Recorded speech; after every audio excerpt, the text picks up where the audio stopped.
کہ اگر یہی صورتحال رہی تو وہ پاکستانی نوجوان کسی وقت اس تک بھی پہنچ جائے گا، اس لیے اس نے یہاں سے چلے جانے کا منصوبہ بنایا ہے تاکہ کسی محفوظ مقام پر جا کر اپنے منصوبے پر کام کر سکیں۔ کیا سرکار کو اس کے اس پروگرام کا پتہ ہے؟ میں نے پوچھا۔ نہیں، بچو رام نے نفی میں سر ہلایا۔ وہ چوری چھپے یہاں سے نکلنا چاہتا ہے۔ اس کا خیال ہے کہ کچھ عرصہ غائب رہے گا اور جب اپنا زہریلا منصوبہ مکمل کر کے سرکار کو پیش کر دے گا تو سرکار اس کے سارے گناہ معاف کر دے گی۔ اس کے ساتھ کون کون جا رہا ہے؟ میں نے پوچھا۔ وہ کب اور کہاں جائے گا؟ بیلا، شنکر، گوپال اور پنڈت امریش ہوں گے۔ ناگراج زیادہ لوگوں کو اپنے ساتھ نہیں لے جانا چاہتا، لیکن ہو سکتا ہے آخری وقت میں وہ کسی اور کو بھی ساتھ لے لے۔ اس میں میرا نام بھی ہو سکتا ہے، مگر مجھے اس کی توقع نہیں۔ ناگراج کا یہ منصوبہ اتنا خفیہ ہے تو تمہیں کیسے پتا چلا؟ میں نے پوچھا۔ مجھے شنکر نے بتایا تھا، بچو رام نے جواب دیا۔ اس نے کہا تھا کہ اگر مجھے ساتھ نہ لے جایا جا سکا تو ہم اپنا بندوبست کر لیں۔ شنکر کہاں ہے؟ میں نے پوچھا۔ وہ راجندر مارگ کے ایک پرائیویٹ کلینک میں ہے، بچو رام نے جواب دیا۔ میں بچو رام سے مزید سوال کرتا رہا اور جب یہ معلوم ہوا کہ ناگراج اس وقت کہاں چھپا ہوا ہے اور وہ کب اور کہاں کے لیے روانہ ہوگا تو میں نے شکتی کو اشارہ کیا۔ وہ آگے بڑھا، تیزی سے جھکا اور اس کے ہاتھ میں پکڑا ہوا چاقو دستے تک بچو رام کے سینے میں پیوست ہو گیا۔ بچو رام کے منہ سے نکلنے والی وہ آخری چیخ خوفناک تھی جو پہاڑیوں میں گونج پیدا کرتی چلی گئی۔ پہاڑیوں سے نکل کر سڑک پر آتے ہی بانوٹ نے جیپ کے ہیڈ لیمپس روشن کر دیے اور پھر جیپ کو آگے لے جا کر اس سڑک پر موڑ دیا جو راجندر مارگ کی طرف چلی جاتی تھی۔ سڑکوں کی رونق اجڑ رہی تھی۔ ابھی ہم اگلے چوک سے کچھ دور ہی تھے کہ دائیں طرف سے آنے والی سفید رنگ کی ایک ماروتی کار تیزی سے چوک پار کرتی ہوئی ہماری جیپ کے آگے سے بائیں طرف مڑ گئی، لیکن چند گز آگے جا کر بریکوں کی تیز چرچراہٹ سے رک گئی۔ اس دوران ہماری جیپ سیدھی چوک سے آگے نکل گئی تھی۔ سفید ماروتی کار تیزی سے مڑ کر ہمارے پیچھے لگ گئی اور نہایت تیز رفتاری سے ہمیں اوورٹیک کرتی ہوئی آگے نکل گئی۔ شکتی پچھلی سیٹ پر میرے ساتھ بیٹھا ہوا تھا۔ وہ آگے کی طرف منہ کر کے چیخ اٹھا، بانوٹ ہوشیار، یہ بچو رام کے آدمی ہیں، انہوں نے شاید جیپ پہچان لی ہے، چنتا مت کرو، نمٹ لیں گے ان سے۔ بانوٹ نے بھی چیخ کر جواب دیا۔ کار میں صرف 2 آدمی تھے، ایک ڈرائیو کر رہا تھا اور دوسرا پچھلی سیٹ پر بیٹھا ہوا تھا۔ کار جیپ سے تقریباً 20 گز آگے نکل کر سڑک پر آڑی ترچھی رک گئی اور پچھلی سیٹ والا آدمی بڑی پھرتی سے اتر کر سامنے کھڑا ہو گیا۔ اس کے ہاتھ میں پستول تھا مگر اس کا رخ نیچے کی طرف تھا، جس سے اندازہ ہوتا تھا کہ وہ فوری طور پر گولی چلانے کا ارادہ نہیں رکھتا تھا۔ جب ہم پہاڑیوں کی طرف جا رہے تھے، بانوٹ نے بتایا تھا کہ کس طرح انہوں نے بچو رام کو شراب خانے سے باہر نکال کر گرفت میں لیا تھا اور اس کی جیپ لے اڑے تھے، اور میرا خیال تھا کہ اس کے کڈنیپ ہونے کا پتہ چل جانے پر اس کے آدمیوں نے اس کی تلاش شروع کر دی ہوگی اور اس ماروتی پر سوار آدمیوں نے جیپ کو دیکھ لیا تھا۔ وہ کوئی کارروائی کرنے سے پہلے تصدیق کر لینا چاہتے تھے کہ بچو رام جیپ میں ہے یا نہیں۔ ہوشیار، بانوٹ چیخا۔ اس کے ساتھ ہی اس نے پوری قوت سے ایکسیلیٹر دبا دیا۔ جیپ بندوق سے نکلی ہوئی گولی کی طرح آگے بڑھی۔ سامنے کھڑے ہوئے شخص نے چھلانگ لگا کر ایک طرف ہٹنے کی کوشش کی مگر جیپ کی ٹکر سے نہ بچ سکا۔ جیپ کی ٹکر کھا کر وہ کار سے ٹکرایا اور پھر دوسرے ہی لمحے جیپ اس شخص اور کار کو دھکیلتی ہوئی دور تک لے گئی۔ وہ شخص جیپ اور کار کے درمیان پچک کر رہ گیا تھا۔ ٹکر لگتے ہی کار کی ڈرائیونگ سیٹ پر بیٹھا ہوا شخص اچھل کر باہر گرا۔ وہ جیپ کی زد میں آنے سے بچ گیا تھا۔ اس نے زمین پر گرتے ہی گولی چلا دی تھی۔ گولی جیپ کی بائیں طرف والی ٹیل لائٹ پر لگی تھی مگر شکتی نے اسے دوسرا فائر کرنے کا موقع نہیں دیا۔ اس نے جیپ سے چھلانگ لگا دی اور ہوا میں اڑتا ہوا اس شخص کے اوپر جا گرا۔ جیپ ایک زوردار جھٹکے سے رک گئی۔ میں نے بھی چھلانگ لگا دی۔ وہ کار بری طرح پچک گئی اور اس آدمی کا تو کیما سا بن کر رہ گیا تھا۔ شکتی اور دوسرا آدمی آپس میں گتھم گتھا تھے۔ شکتی نے اس کا پستول والا ہاتھ گرفت میں لے رکھا تھا۔ میں نے تیزی سے آگے بڑھ کر اس شخص کے بازو پر پیر رکھ دیا اور پوری قوت سے اسے کچلنے لگا۔ اس کے ہاتھ کی انگلیاں کھل گئیں اور پستول شکتی کے قبضے میں آ گیا۔ شکتی اچھل کر کھڑا ہو گیا اور پے در پے اس کے سینے پر 3 گولیاں چلا دی۔ بانوٹ اس دوران جیپ کو ریورس میں لے کر کئی گز پیچھے لے جا چکا تھا۔ میں اور شکتی جیپ کی طرف دوڑے اور ہمارے بیٹھتے ہی جیپ اچھل کر آگے بڑھ گئی۔ مٹھو اور اس کا ساتھی پہلے ہی جیپ پر سوار ہو چکے تھے۔ بانوٹ، شکتی نے اس آدمی سے چھینا ہوا پستول جیب میں رکھتے ہوئے کہا، پہلے گرو کو اس کے ٹھکانے پر چھوڑ دو اور پھر جیپ کو کسی ویران سڑک پر چھوڑ دو۔ کس طرف جانا ہے گرو؟ آخری الفاظ اس نے میری طرف دیکھتے ہوئے کہے تھے۔ میں نے ادھر ادھر دیکھا اور پھر راستہ بتانے لگا، اور پھر رتنا کے مکان والی گلی سے تقریباً 2 فرلانگ کے فاصلے پر جیپ رکوا لی۔ میرے اترتے ہی جیپ فراٹے بھرتی ہوئی آگے نکل گئی تھی۔ میں جب رتنا کے مکان کے سامنے پہنچا تو رات آدھی سے زیادہ بیت چکی تھی۔ میں نے ہولے سے دستک دی۔ اس کے 1 منٹ بعد اندر والا دروازہ کھلا، قدموں کی ہلکی سی آواز ابھری اور باہر والے دروازے کے قریب رتنا کی سرگوشیانہ آواز سنائی دی۔ کون ہے؟ میں ہوں رتنا، دروازہ کھولو۔ میں نے بھی سرگوشی میں جواب دیا۔ دروازہ آہستگی سے کھل گیا اور میں اندر داخل ہو گیا۔ وہ دونوں جاگ رہی تھیں اور مجھے اندازہ لگانے میں دشواری پیش نہیں آئی کہ دونوں میں دوستی ہو چکی تھی، کیونکہ یہاں آنے کے بعد میں نے رادھا کے رویے میں کشیدگی اور تناؤ کے جو آثار محسوس کیے تھے وہ ختم ہو چکے تھے۔ میں تو سمجھی تھی کہ تم آج رات بھی غائب رہو گے کسی اور کے پاس۔ رادھا نے شرارت آمیز نظروں سے میری طرف دیکھتے ہوئے کہا۔ ویسے ایک ٹھکانہ تو تھا جہاں رات گزار سکتا تھا، میں نے مسکراتے ہوئے جواب دیا، اور اس کا پتہ بھی تم نہیں بتایا تھا۔ کون سا ٹھکانہ؟ رادھا کی بمیں تن گئی۔ میں نے تمہیں کون سا پتہ بتایا تھا؟ لکشمی کو بھول گئی؟ میں نے کہا۔ کوئی ایمرجنسی ہوتی تو میں اس کے ہاتھ چلا جاتا، مگر میں نے صورتحال پر قابو پا لیا تھا اور یہاں تک آنے میں کوئی پریشانی بھی نہیں ہوئی۔ ہم لوگ سے تمہاری کیا مراد ہے؟ رادھا نے مجھے گورا۔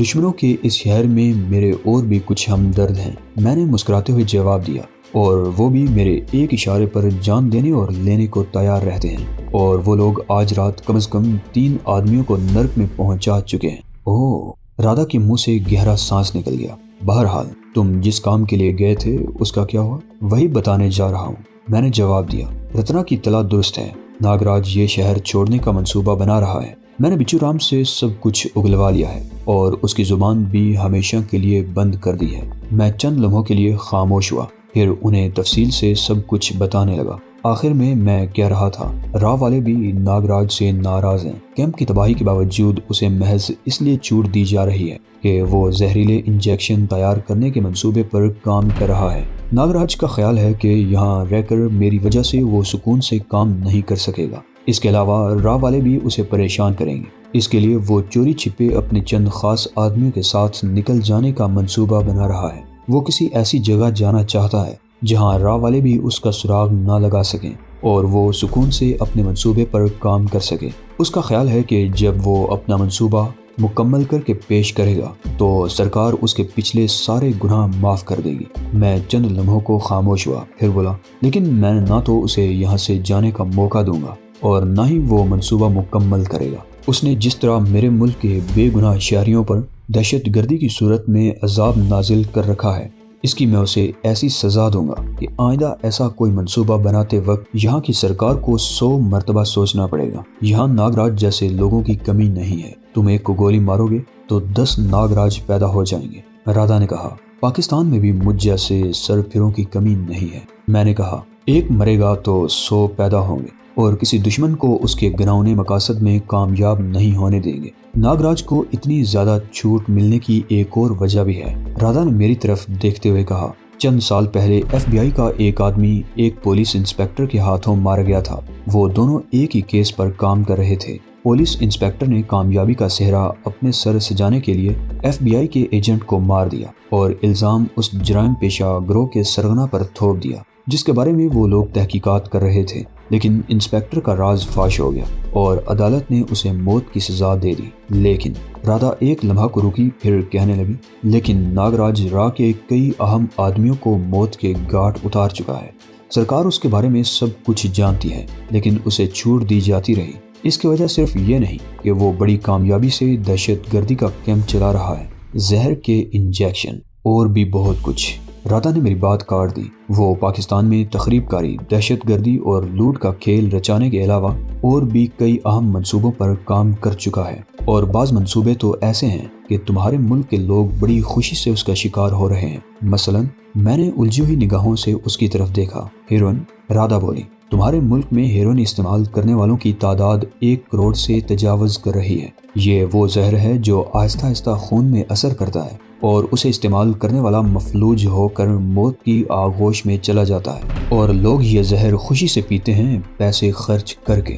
وہ چند لمحوں کی خاموشی کے بعد پھر بولی، تمہارے نیتا ہیروئن کے پھیلاؤ کا الزام اب تک افغانستان پر تھوپتے رہے ہیں، اس میں شبہ نہیں کہ افغانستان سے بھی بڑی مقدار میں ہیروئن تمہارے ملک میں پہنچتی ہے، لیکن تمہارے ملک کے شمالی علاقوں میں بھی ہیروئن تیار کرنے کی لاتعداد فیکٹریاں کام کر رہی ہیں، اور ہیروئن کی تیاری میں جو کیمیکل استعمال ہوتا ہے وہ بھارت سے جاتا ہے۔ کیا؟ میں اچھل پڑا۔ یہ میرے لیے ایک سنسنی خیز انکشاف تھا۔